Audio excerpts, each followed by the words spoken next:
and gals, Nary here from Drakewing Gaming. Some of you know on Twitter, the Gaming Drag. Today I'm coming back at you with another Let's Play episode of Echo Flynn's Path. So yeah, before we jump into it, just wanted to let y'all know that our Patreon is now for as little as $5. Y'all can help support the channel, get some awesome rewards like permanent access to our community Discord server and full access to upcoming Not Safe for Work videos. Anyway, y'all, let's go ahead and jump right back in. Alarm chain, you were up, and let's go. Alright, let's see where this crazy train takes us, shall we? Ryan told me they never clean up the front anymore. Said not to touch the underside of the table since they're packed solid with two things, gum and cum.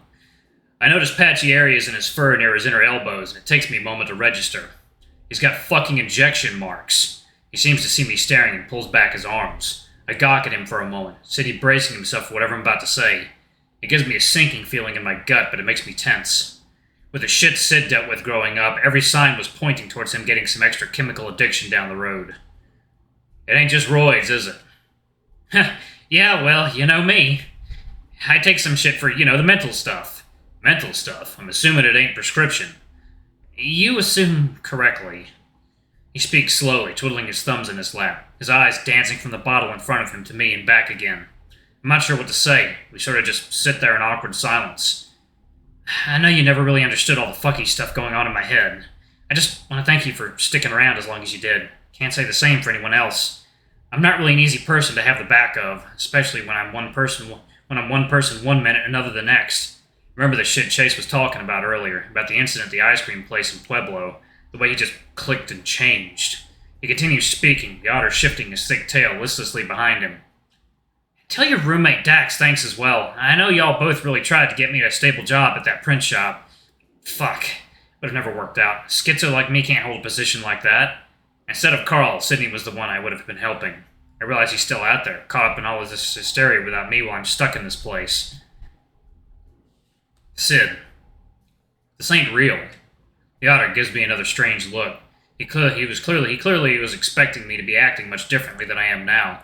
Like he'd been preparing to speak to me for some time now, and I've completely derailed his plans to get a lot of shit he wanted to say off his chest. You're not real. I'm just fucking dreaming right now. I thought you couldn't dream. You used to get annoyed as hell with me when I'd go off about the shit I dream about. Yeah, well, I am now. How would you even know what a dream was if you had one? After all, you look more like you just woke up. I shake my head, watching the blurry brown and black form in front of me shift from side to side. I keep expecting him to just not be there when my vision refocuses. Look, let me just lay this shit out plain like.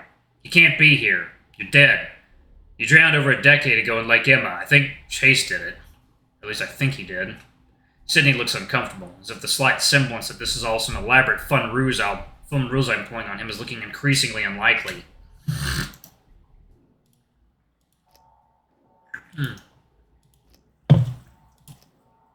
Okay, well, that didn't happen, no nuts. And Chase, that twink couldn't hurt a fly. He sighs, rotating his half-empty bottle of pale on the table and smearing the ring of condensation that forms beneath it. I'm right fucking here and I just want to talk to you. His tone turns terse, hurt even. No shit, Bird, you died. TJ saw two bodies with brown fur writhing in the water before you drowned. They all thought you died on your own somehow, like you passed out or some shit, but I knew better. I see a flicker of realization in Sydney's eyes, and again, he shifts uncomfortably. I think I remember what you're talking about. But I'm not dead. I'm here, motherfucker. Feel me! He reaches across the table and takes my wrist, squeezing hard. It's like he's trying to give me an Indian burn, like he used to. I yank back my hand. Fuck off! He stares wide-eyed at me, his maw slightly agape. A moment passes before he speaks again. Why are you acting like this? Like you can't fucking just enjoy goddamn company. Plus, you're so damn intense. You're not even high right now. This isn't fucking fair. I'm your goddamn best friend. Hell, you're like my gay, scaly brother. You can't fuck with me like this. This is too real. I quickly shake my head, closing my eyes. You're dealing with me right now, not the thing inside my head. And that's fucking becoming a rarer and rarer thing these days, so I'm really just trying to enjoy what time I've got. Just talk to me. I don't want to think. He trails off, staring down at his lap. Think about what? There it is. The change. The music seems to sound further and further away until it dissipates entirely. Huh. Maybe you're right, Flynn. What the fuck are you talking about? The sick heat left forgotten in conversation began crawling up my back. Grabbing onto the table to help maintain my own posture, it's clear that something has shifted. A little bit of light in Sydney's eyes just gone. 2 bodies. What? 2 bodies, right? I remember it now. Man, that shit fucking sucked, didn't it? Shifting uncomfortably, the topic had reversed onto what he had previously denied. 2 bodies, Sid. You're fucking dead. I saw you. I looked you in the face and I saw nothing. I gripped the edges of my seat, my gut feeling like it's twisting in on itself. It's like I'm standing in front of a roaring fireplace, the smell of smoke and fresh ash licking my nostrils, while the heat tickles my scales. Sydney's gone forever, and all that's left is this. Who are you? It feels different to me. The thing that isn't Sydney looks around. This is not the smoke room. It looks like it, but not to me. The otter continues to stare off to the side before seeming to realize I asked a question. Sam, I am. While he speaks, he points towards you, across the table with both hands. There's something metal in his grasp, long and with a barbed end. I can't make out what it is exactly. I swallow and try to speak evenly. Who's Sam? A facsimile of a person that was. I'm dabbing myself with ink so I never dry, but it smudges.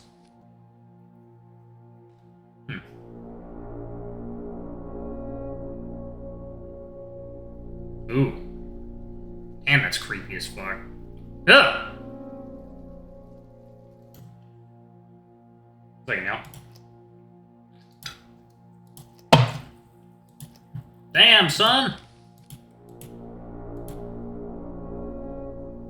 A simulation. In here I become we with you. Me? Podpalots. No. I'm not sure I hear that first part correctly. At first they came through the gate. They came through the stars. There's a pause. Did they come for you? He looks at me and I feel my legs begin to shake. I tremble, wishing I was anywhere but here. The others before, they bounce, undulating in constant, restless motion. The hollowed figure heaves, breathing heavily as he sways. Sydney's body up and down. He stares at me with eyes that remind me of the fish call I catch at the pond. But that's not what you want. You want the answers. After all, it's a bit late for love, and too still for lust. I just fucking need to know what happened to Sydney so this hysteria stops and everyone else is safe again.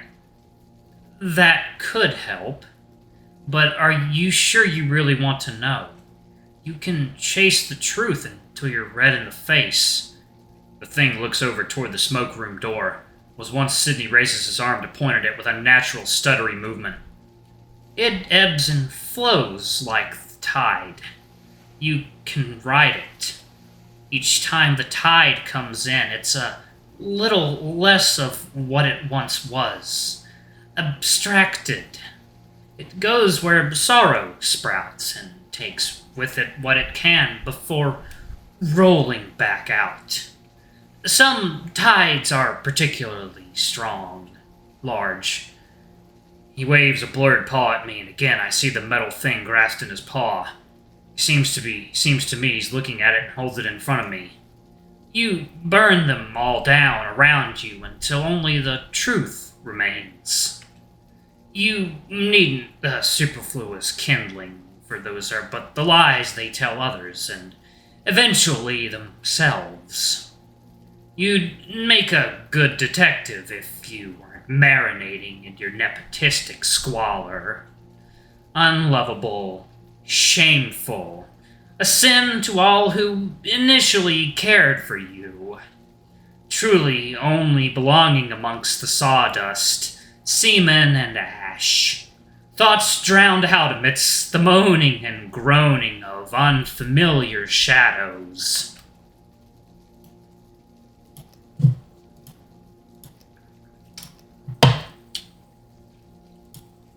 The only one who precisely knew you, who precisely loved you, ushered into the tide by those you thought fondly of, and justice denied again and again and again.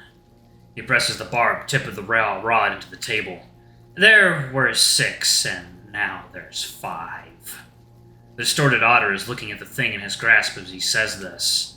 It's a fire poker. I hesitate to speak, my mouth feeling dry and my forked tongue caught between my teeth. Yeah, I get it, but... Are you what I saw earlier in Leo's van? No. Do you know what I'm talking about? Yes, we were there. We. He keeps saying we. Well, what I just saw with Sydney, was that real?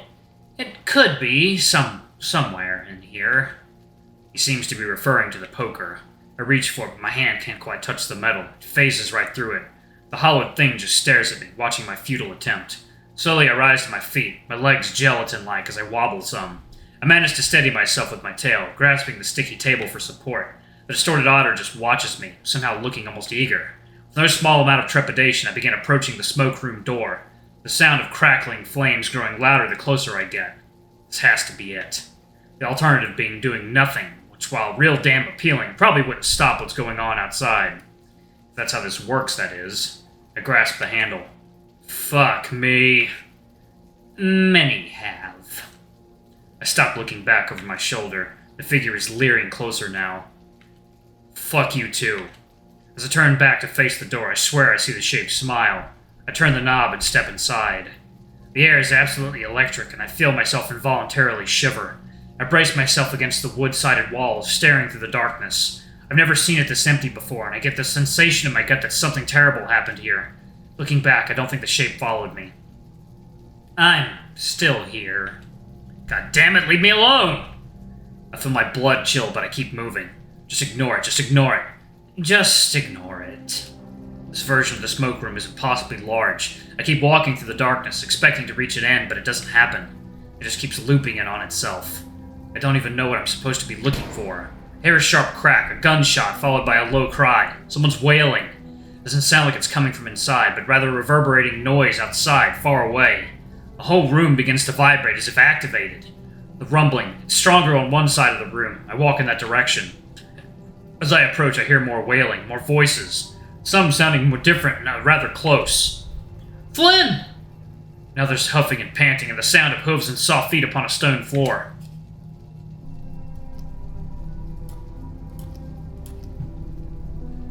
They're trying to catch up to me at the other end of the long, cavernous hallway. The rebar from before. Jesus, I'm not in the smoke room. I'm in the mines, and it's very, very hot.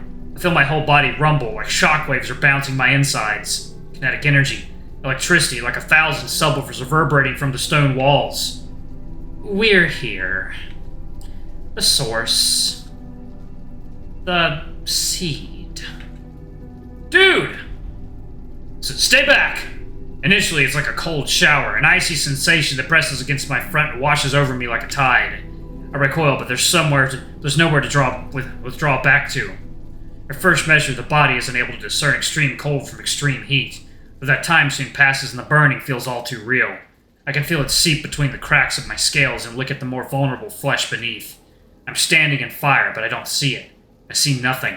I can't even tell where it's coming from. Wherever I go, the burning follows. Alright, y'all, I'm going to pause it right there. I have a feeling the next episode is probably going to be our last one. Anyway, thank y'all so much for watching. Don't forget to like, comment, subscribe, ring that notification bell, and check out our Patreon if you can. It always helps. Before I go, I'm going to give a quick shout out to our lovely bronze tier patrons. Thank y'all for all you do for the channel. We greatly appreciate your support. Thank you to our silver tier patron, Cade Silverman. Thank you for going a bit above and beyond. It's greatly appreciated. Thank you to our gold tier patron, Amr. You're awesome. We love you. Thank you for subbing to Ultimate Tier. Anyway, if y'all want to get your names in the credits, get access to not safe for work contents as little as $5. Alrighty, I love you all, and I'll see y'all in the next video. Bye-bye!